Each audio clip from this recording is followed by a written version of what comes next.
recently announcing that he's basically broke shouldn't be. Dude, Boogie. Holy shit. I actually want to watch it. Yeah. Oh, we're gonna watch this without commentary.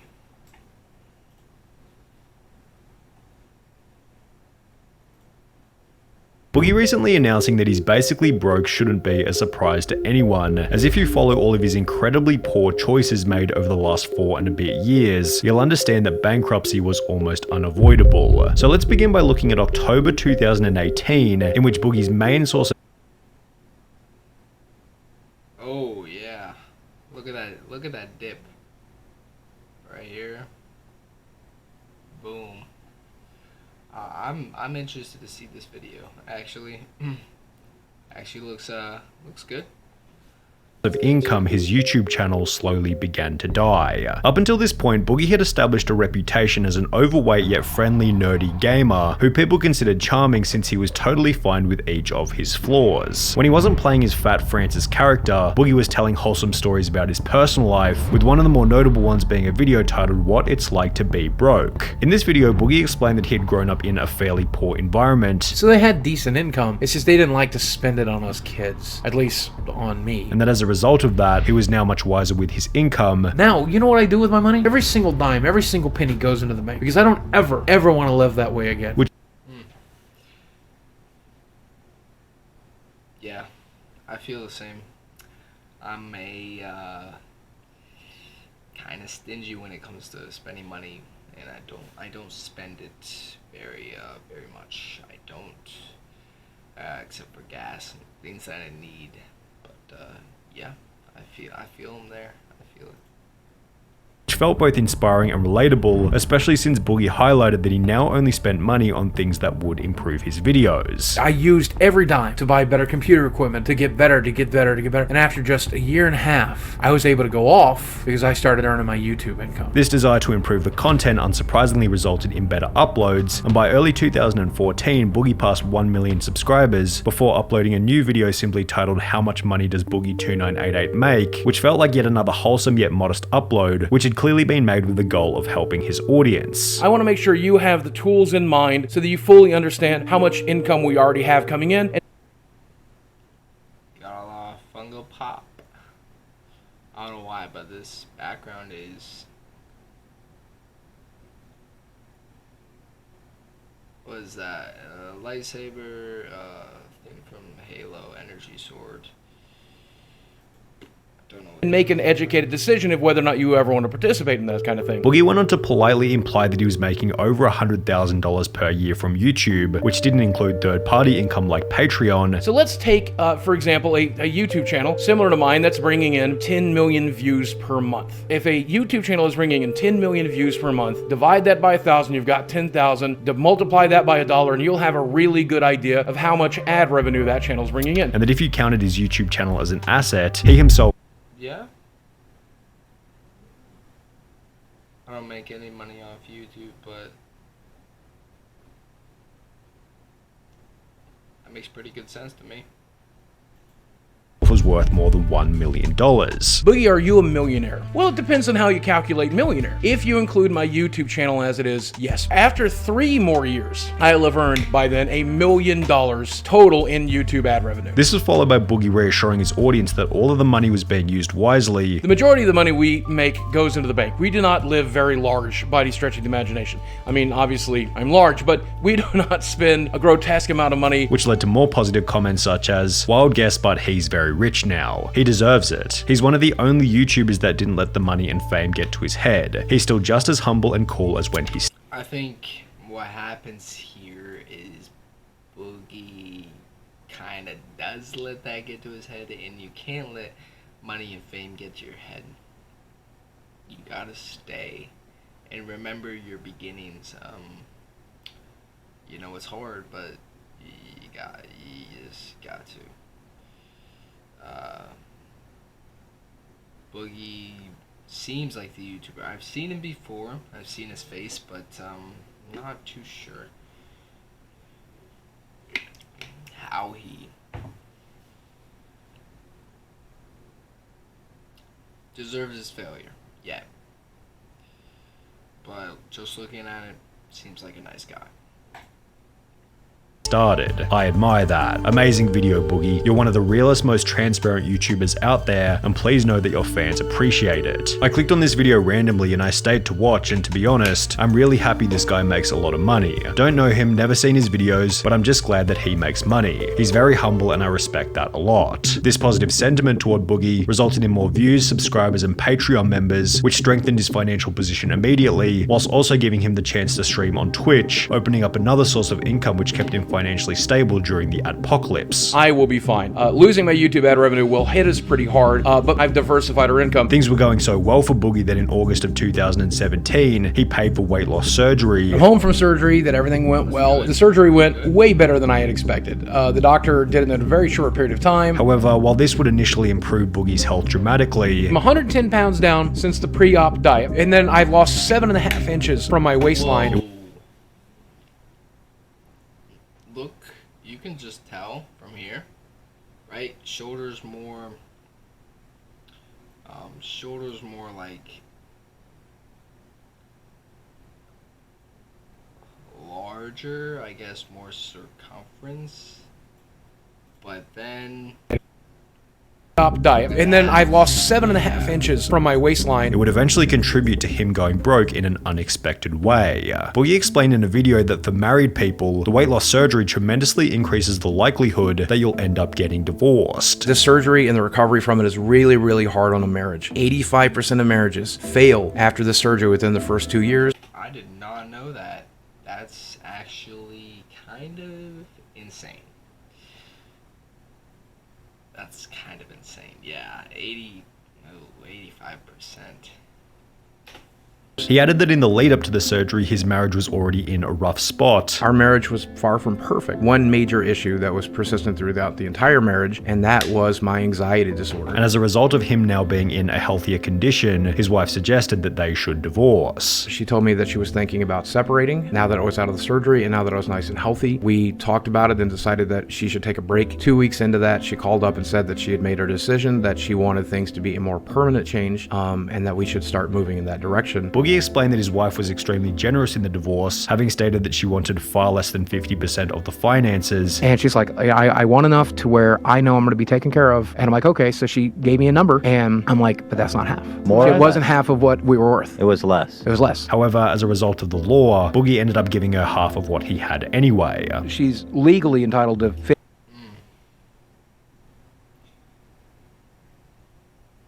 Yeah. I don't know.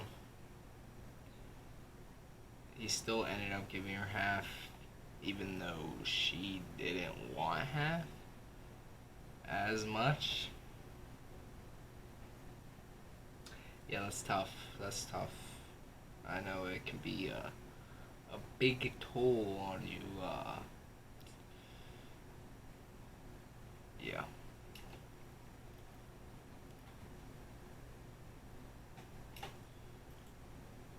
50% of everything we own. You make sure it's half, so she has no recourse moving forward. While Boogie's financial position had taken a pretty substantial hit, his audience was still cheering for him with comments such as, "I hope this is the birth of a new Boogie, a healthy Boogie, no baggage, just a happy, healthy, outgoing Boogie." However, after his marriage would officially come to an end, the opposite of this happened. My brain is kind of in a situation where it's just chaos all the time. It's just chaos. This emotional stew in my brain all the time of It might have consumed him, because a divorce can do that to you. It can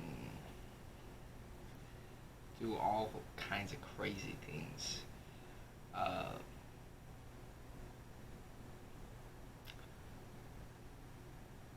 That's a shame. It's a shame, but you know, it's what happens sometimes.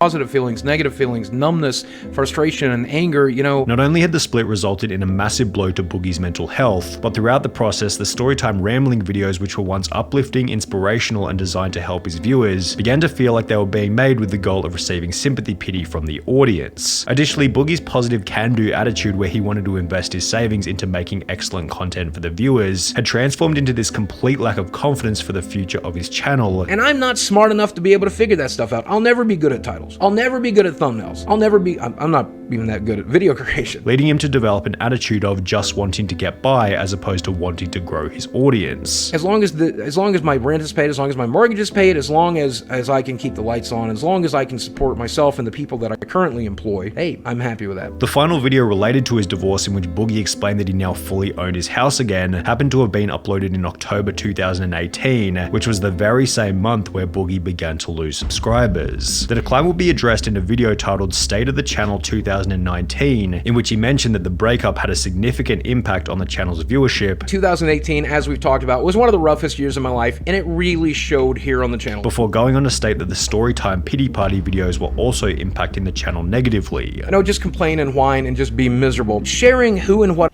Yeah, usually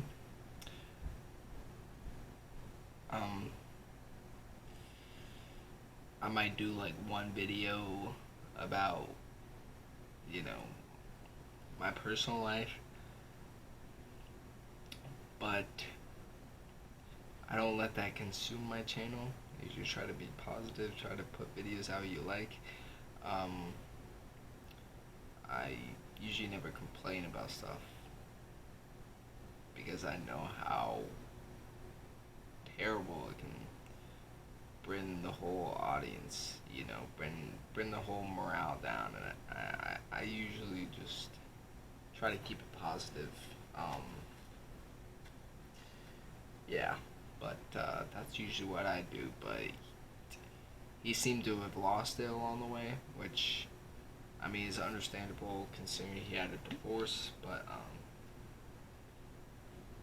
yeah, let's continue. That's sad though. I am has been counterproductive in quite a bit in the last year or so. Mostly when it comes to the mental issues, the anxiety, the depression, stuff like that. Boogie would conclude the video by stating that he was very excited about the future. I'm feeling a lot better, and I'm very engaged and excited about what we will be doing here on the channel. However, only 3 days after this video was uploaded, a now infamous mega thread would be posted to Reddit, which would go on to significantly impact Boogie's reputation. It was titled "The Hidden Truth Boogie Doesn't Want You to Know," and it featured over 5,000 words. It's easy to think that Boogie gets hated on because he's too nice to fight back. After all,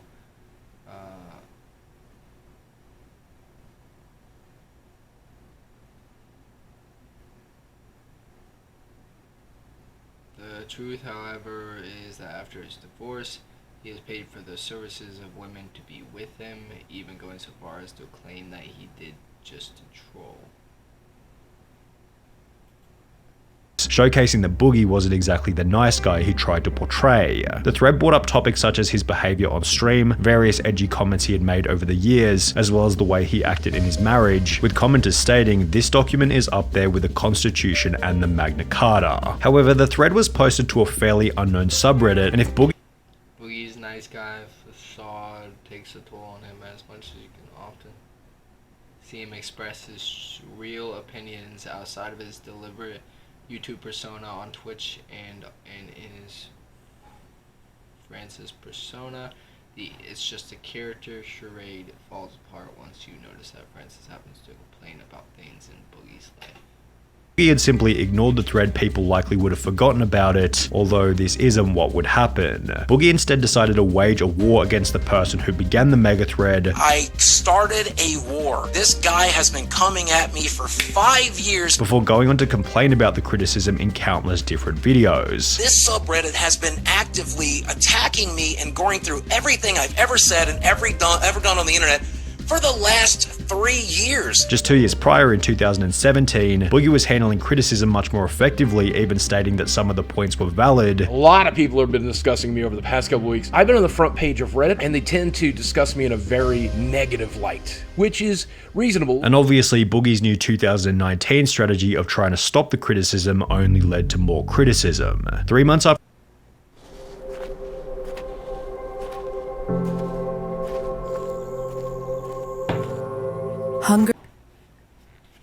3 months after the mega thread was posted, Boogie would upload a new video titled "Taking a Break, I Give Up, You Guys Win," in which he'd state that he needed a short break as a result of being anxious and nervous. With fewer uploads and a declining reputation, his monthly subscriber count began to fall off a cliff, losing 5,000, 14,000, 28,000, before losing another 42,000 in August 2019, representing a decline of more than 100,000 subscribers in only 4 months. Rather than improving the content, Boogie ramped up the complaints and apologies, which not only led to a decrease in views from an average of 10 million per month to 2 million per month, but it also led to comments from his audience such as, "I used to watch every video before. For me, you were like the Mr. Rogers of YouTube. Soft, understanding, and compassionate. Lately, it had just been apologies and complaining. I miss the old content, not because of Francis or gaming or whatever, but because of that person." Despite Boogie's clear decline in his views, subscribers, and income, his spending habits hadn't changed one bit, as midway through this collapse, he'd announced that he was taking on a $100,000 loan to purchase a No. You should never. I mean, you can buy nice stuff, but be smart. Don't take out a loan that you can't pay back from the bank. $100,000 loan? That's a lot of money. Oh, yeah, that's bad. That's bad. Tesla. I ended up buying the X. I still haven't got it fully financed yet. I'm having to finance it, obviously. Oh my God, I just put myself $100,000 in debt. My car payment's $1,700 a month or something like that. That's more money than I make on Twitch. That's like half of my YouTube rad revenue this month. Boogie then made a tweet about how expensive the car was, giving him another opportunity to make it. So, sitting here realizing I bought a car I can barely afford, you would think my anxiety would be going nuts. It isn't. I'm feeling confident that I can work harder every day and use that car and debt as an inspiration to create better content. Confidence feels good. Himself look like an idiot. I tweeted out that I was not going to be able to afford this car. Reddit and Twitter lost their minds. Oh, are you trying to manipulate people into giving you money? The answer is yes. Give me some money. If you guys want to help me pay for my Tesla, please go ahead and dig deep. I sure would like a free Tesla. Reach down and you... Dude, they, like, why? They always ask for money. It's like, come on. You should be doing it because you love it, not because you want to make money. Yeah, money is a nice bonus and all, but, like, come on, man. You used to have great friends, and now they're like, oh my God. Pockets and give me $100,000 tonight. Which becomes even worse after he'd mentioned that he still owed a bunch of money on his house. My house is worth $300,000. I still owe $200,000 in the house. And that he knew that Tesla was going to decline in value over time. But that car is just going to get cheaper and cheaper and cheaper as it goes. In the year that followed, Boogie's Patreon members almost halved, from 120 down to 65, partially as a result of him taking long breaks from creating content. You'll notice that for the last 3 weeks, I've really not been updated. I have not streamed in 3 weeks. Which accompanied the transformation of his comment section from a once positive place full of supporters to a wasteland of negativity full of detractors. It's incredible how openly money-oriented this guy is. This guy talks like a minister from some cheesy, scammy late-night ministry where you're supposed to send a $50 check for good luck. Imagine this guy would win the lottery. He'd be broke within 12 months, which would eventually turn out to be somewhat accurate. After his back and forth with Frank Hassel in early 2021, Boogie had to shell out a bunch of money for legal fees. Let me point out just how expensive all of this was. And obviously, I took money out of my bank account and I paid for it out of pocket. This cost tens of thousands of dollars to fight. Which also resulted in Boogie producing less content. I was advised by everyone to live stream less, to make less YouTube videos, to say less things that could be taken out of context and used against me before we had a result, because you know from Reddit and 4chan that that's what they like to do to me. But that cost me a small fortune and lost wages and lost ad revenue as well. However, thankfully, according to a video titled "I Am Finally Rich: How Crypto Made Me Rich," Boogie apparently had no financial problems whatsoever. In the video, he explained that back in 2019, Boogie had taken a massive gamble. Yeah?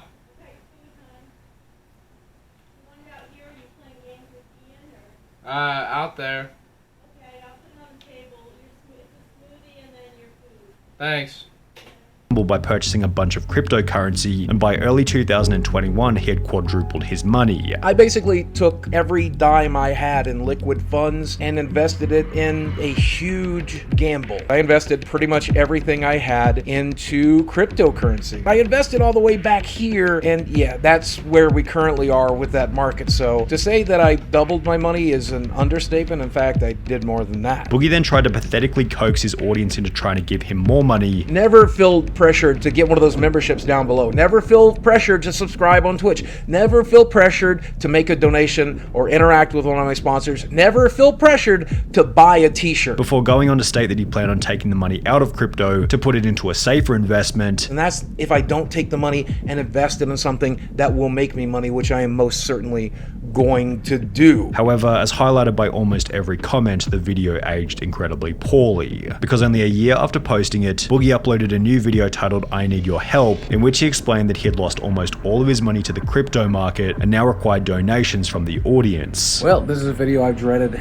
making. You know, I spent a tremendous amount of money on dumb things, but the biggest issue is that I had a nice big nest egg, but I put my money in the crypto market in the wrong section, and I pretty much lost most of everything. This is the most interesting case study, watching someone who hasn't had to work in over a decade finally have to go back to work. I remember him saying, "Don't worry about me. I'm financially secure to the point that if I stop making videos tomorrow, I can live comfortably for the rest of my life." Just remember that the reason this video was filmed in his garden is because if it was filmed in his office, we'd all be able to see his thousands of dollars worth of arcade machines, magic cards, and gaming memorabilia. While it's almost impossible to find a single positive comment on the entire video, Boogie would receive $1,109 in donations. However, this small figure was certainly at the expense of his dignity and reputation. Boogie hasn't seen a single month of positive subscriber growth since May of 2019, almost 4 years ago, and with no clear desire to change any of his daily habits, it's unlikely that his YouTube channel or financial situation will see any kind of recovery anytime soon.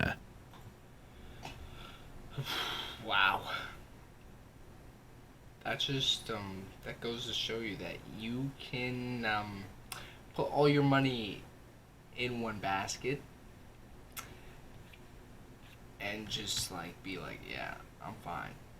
Or you can invest in other companies, and I would not suggest crypto right now because it just like crashed, but yeah, that's the problem with it, man. It's tough.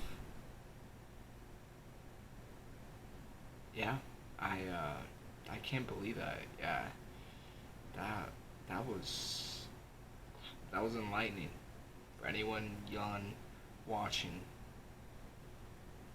Please use your money wisely, so you don't end up like someone like this, like Boogie. Man, hope you guys enjoyed. See you all in the next one. Bye bye.